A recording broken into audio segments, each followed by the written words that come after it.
नमस्कार, न्यूज़ 18 के digital platform पर आपका बहुत स्वागत है। मैं हूं आपके साथ अंशिका पाठक। भारतीय जनता पार्टी को लंबे इंतजार के बाद नया अध्यक्ष मिल गया है।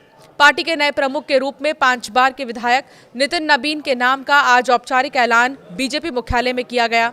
इससे पहले उन्हें कल निर्विरोध बीजेपी का राष्ट्रीय अध्यक्ष चुन लिया गया। वो इस पद पर आसीन होने वाले पार्टी के सबसे युवा नेता हैं। उन्होंने जेपी नड्डा का स्थान लिया, जो 2020 से ही अध्यक्ष पद पर काबिज थे। कुछ तस्वीर सामने आ रही हैं, वो तस्वीर सबसे पहले आपको दिखाते हैं। प्रधानमंत्री नरेंद्र मोदी ने आज उनके ऑफिस पहुंचकर उनका स्वागत किया। जब उन्होंने कार्यभार संभाला, पद ग्रहण किया, नितिन नबीन ने अपनी जिम्मेदारी जो है लेनी शुरू की है। आज पीएम मोदी उन्हें गुलदस्ता देकर उनका स्वागत करते नजर आए। पीएम मोदी ने अपने हाथों से खुद नितिन नबीन को मिठाई खिलाई है। इसके अलावा वहां पर मौजूद थे तमाम दिग्गज नेता, अमित शाह, नितिन गडकरी को आप देख सकते हैं, राजनाथ सिंह को आप देख सकते हैं। कई दिग्गज नेता प्रधानमंत्री नरेंद्र मोदी के साथ आज नितिन नबीन के नए ऑफिस में मौजूद थे। आज से नितिन नबीन आधिकारिक तौर पर बीजेपी के राष्ट्रीय अध्यक्ष के रूप में जो है पद ग्रहण कर चुके हैं और इसके अलावा आने वाले समय में अपनी जिम्मेदारी जो है वो निभाते नजर आएंगे। पीएम मोदी ने नितिन नबीन की खूब तारीफ की। आज बीजेपी हेडक्वार्टर में पीएम मोदी ने अपने संबोधन में नितिन नबीन की जमकर तारीफ की। कहा कि नितिन नबीन मेरे बॉस हैं और मैं उनका कार्यकर्ता हूं। नितिन नबीन को जब जब जिम्मेदारी मिली उन्होंने साबित किया। नितिन नबीन को बहुत बहुत बधाई। बीजेपी की विरासत को आगे बढ़ाएंगे नितिन जी उस जनरेशन से हैं जिन्होंने परिवर्तन देखा है, संगठन में कार्य का अनुभव है। नितिन जी हम सभी के अध्यक्ष हैं और कई बड़ी बातें पीएम मोदी ने नितिन नबीन के लिए की। बता दें कि नितिन नबीन 45 साल के हैं और बीजेपी को भी 45 साल पूरे हो गए हैं। और आज इस खास मौके पर बीजेपी हेडक्वार्टर में नितिन नबीन के स्वागत के लिए, नितिन नबीन के आधिकारिक नाम के ऐलान के लिए जो है बीजेपी के राष्ट्रीय अध्यक्ष के तौर पर आज भव्य कार्यक्रम रखा गया था। बिहार की सियासत से नाता रखने वाले नितिन नबीन 5 बार विधायक रहे और वो पार्टी के शीर्ष पद के लिए एकमात्र उम्मीदवार थे। इनके समर्थन में पीएम मोदी और बीजेपी के अन्य वरिष्ठ नेता ने नामांकन पत्र दाखिल किया और 12वें राष्ट्रीय अध्यक्ष नितिन नबीन जो हैं वो अब बन चुके हैं। जेपी नड्डा ने भी खूब तारीफ की नितिन नबीन की और उन्होंने भी बधाई दी, शुभकामनाएं दी। उन्होंने कहा ऊर्जावान, प्रतिभावान राष्ट्रीय अध्यक्ष नितिन नबीन आज ये पदभार संभाल रही हैं। मैं अपनी ओर से और करोड़ों कार्यकर्ताओं की ओर से उन्हें बहुत बहुत शुभकामनाएं देता हूं। ऐसी महान पार्टी के आपने 12वें राष्ट्रीय अध्यक्ष के रूप में जिम्मेदारी संभाली, आपको बहुत बहुत बधाई। इससे पहले पार्टी के अध्यक्ष पद के चुनाव के लिए निर्वाचन अधिकारी के लक्ष्मण ने कल अपने बयान में कहा, मैं ये घोषणा करता हूं कि भारतीय जनता पार्टी के राष्ट्रीय अध्यक्ष पद के लिए केवल एक नाम, नितिन नबीन का नाम प्रस्तावित किया गया। नबीन को बीजेपी का राष्ट्रीय अध्यक्ष बनाने के पक्ष में नामांकन पत्रों के 37 सेट दाखिल किए गए और सभी नामांकन पत्र वैध रहे। पीएम मोदी के अलावा पार्टी प्रमुख जेपी नड्डा के अलावा केंद्रीय मंत्री अमित शाह, राजनाथ सिंह, नितिन गडकरी समेत पार्टी के कई वरिष्ठ नेता भी प्रस्ताव रखने वालों में शामिल थे। नबीन के लिए दाखिल 37 नामांकन पत्रों के सेट में से 36 तो पार्टी की प्रदेश इकाइयों की ओर से दाखिल किए गए थे, जबकि एक सेट बीजेपी संसदीय दल द्वारा किया गया था। केंद्र में सत्तारूढ़ भारतीय जनता पार्टी की स्थापना 1980 में हुई थी और इसी साल नबीन का जन्म भी हुआ था। नबीन एक राजनीतिक परिवार से आते हैं। उनके पिता नवीन किशोर प्रसाद सिन्हा भी बीजेपी के नेता थे। उनके पिता बिहार विधानसभा में 4 बार विधायक रहे। फिर पिता के निधन के बाद साल 2006 में नबीन राजनीति में आ गए और पटना पश्चिम से उपचुनाव के जरिए पहली बार विधायक बने। इस सीट से उनके पिता भी चुनाव जीतते रहे। फिर नबीन बिहार विधानसभा चुनाव में नए बनाए गए बांकेपुर क्षेत्र से चुनाव लड़ने लगे, तो वो यहाँ से 2010 में पहली बार चुनाव जो है जीते चुने गए। फिर 2015, 2020, 2025 में भी इसी सीट से लगातार चुनाव जीतने का रिकॉर्ड बनाया। नबीन बिहार सरकार में कानून और न्याय, शहरी विकास एवं आवास मंत्री रहे। उन्हें पिछले महीने दिसंबर में बीजेपी का कार्यकारी अध्यक्ष नियुक्त किया गया था। पार्टी प्रमुख के रूप में नबीन के सामने शुरुआत में ही कई चुनौतियों का सामना करना पड़ेगा, जिसमें उनकी तत्काल चुनौती पश्चिम बंगाल के अलावा केरला, पुडुचेरी, तमिलनाडु और असम जैसे राज्यों में चुनाव है।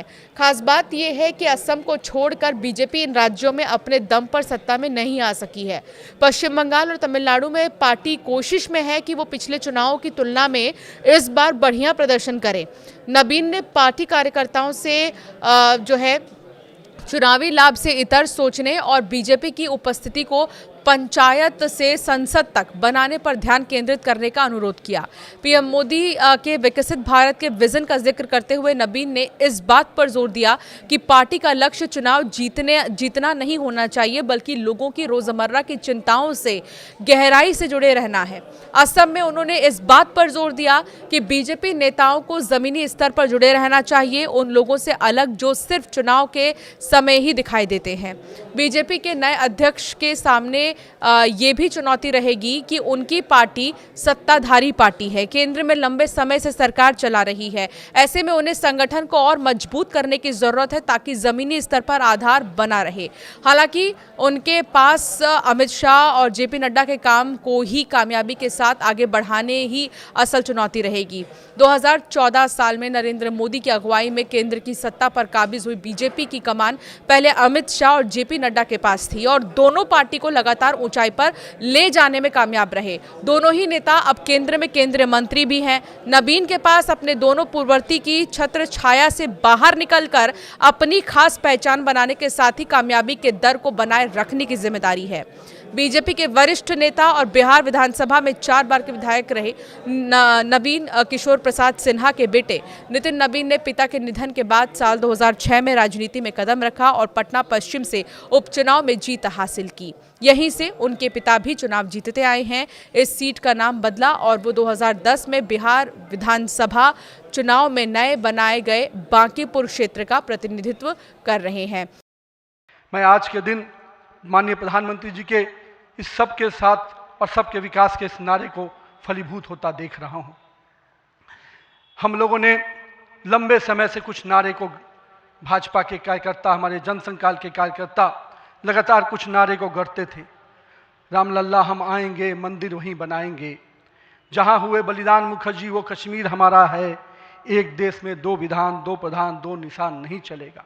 साथियों, आज भाजपा के कार्यकर्ताओं ने वो कालखंड देखा जब अयोध्या का भव्य राम मंदिर का मार्ग प्रशस्त हुआ। आज जम्मू कश्मीर की जनता ने 370 धारा से मुक्ति का दौर देखा। आज सांस्कृतिक व राष्ट्रवाद की विचारें और मजबूत हो रही हैं। साथियों, मुझे याद है अब वो समय जब हम लोग आज श्रीनगर के लाल चौक पर तिरंगा लहराते देखते हैं तो गर्व की अनुभूति होती है। हमने वो दौर भी देखा था जब पाकिस्तान के झंडे लहरा रहे थे और दिल्ली की सरकार बैठकर मौन बैठी थी उस समय, क्योंकि वो समय हम लोगों ने युवा मोर्चा के कालखंड में काम करने का जब मौका मिला था तो हमने देखा था उस समय जब माननीय प्रधानमंत्री जी उस कालखंड से 370 को समाप्ति किए तो कहीं ना कहीं पूरे कश्मीर की फिजा बदली है और आज कश्मीर का लाल चौक तिरंगे से लहराया नहाया नजर आता है। ये परिवर्तन हमारे देश में आया है। तो नबीन को बिहार में काम करने का खासा अनुभव भी है और वो पिछले कुछ सालों में बिहार में नीतीश कुमार सरकार में मंत्री भी रहे हैं, तो ऐसे में अनुभव है। उन्हें मंत्रालय का भी लोगों के बीच वो जाते रहे हैं, उनसे बातचीत करते रहे और छत्तीसगढ़ के सह प्रभारी के तौर पर भी उन्होंने काम किया है। कई राज्य ऐसे हैं, कई राज्यों में संगठनात्मक जिम्मेदारियां भी संभाली हैं। इस दौरान उनके किए गए काम से पार्टी के अंदर उभरते राष्ट्रीय स्तर के नेता के रूप में उनकी खास पहचान बनी। तो अब बीजेपी के राष्ट्रीय अध्यक्ष का आधिकारिक तौर पर ऐलान हो गया। नितिन नबीन को बधाइयां मिल रही हैं। मध्य प्रदेश के मुख्यमंत्री, उत्तर प्रदेश के मुख्यमंत्री, राजस्थान के मुख्यमंत्री और तमाम जो राज्य हैं, बीजेपी शासित राज्य हैं, यहाँ के मुख्यमंत्री उनसे मिलने के लिए भी पहुंचे हैं, उन्हें गुलदस्ता दे रहे हैं और उनको सम्मानित कर रहे हैं, उनका स्वागत कर रहे हैं और अभी बधाई का सिलसिला लगातार जारी है।